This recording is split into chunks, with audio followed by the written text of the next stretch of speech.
क्या सच में दो नहीं, एक ही पुत्र को जन्म दिया था सीता ने? कुछ समय बीतने के बाद वाल्मीकि आश्रम में नन्हे बच्चे की किलकारी गूंज उठी। सीता जी ने एक सुंदर बालक को जन्म दिया। जिस पुत्र को सीता जी ने जन्म दिया उसका नाम लव रखा गया। लव के जन्म के बाद सीता जी का अधिकतम समय उसके पालन पोषण में गुजरता। आश्रम के अन्य लोग भी उसका ध्यान रखने में सीता जी की मदद करते। एक दिन सीता जी कुछ आवश्यक लकड़ियां लाने के लिए आश्रम से बाहर के पास स्थित जंगल जा रही थी, लेकिन उन्हें यह चिंता थी कि वह लव को कैसे लेकर जाएं। निकलते हुए उन्होंने वाल्मीकि जी से लव का ध्यान रखने को कहा।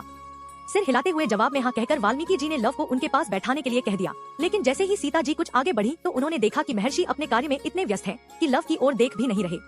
सीता जी ने लव को साथ ही लेकर जाने का निर्णय लिया, लेकिन जब उन्होंने लव को उठाया तो महर्षि ने यह दृश्य नहीं देखा।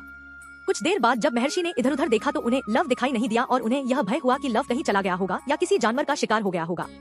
वाल्मीकि चिंतित हो उठे। महर्षि वाल्मीकि सोचने लगे कि अब वह सीता जी को क्या जवाब देंगे। सीता विलाप करने लगेगी। इसी डर के कारण वाल्मीकि जी ने पास में पड़े कुशा, घास, कुलिया और कुछ मंत्र पढ़ने के बाद एक नया लव बना दिया। यह लव हूबहू पहले जैसे लव की तरह ही था।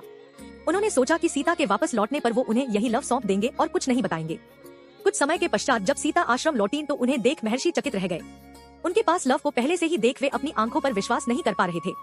पूछने पर मालूम हुआ कि सीता जी लव को अपने साथ ही ले गई थी, लेकिन नए लव को देखने के बाद सीता जी अत्यंत प्रसन्न हुई। कुशा के कारण जन्म होने की वजह से उसका नाम कुश रखा गया और वह श्री राम और सीता जी की दूसरी संतान के रूप में जाना गया। जय श्री राम।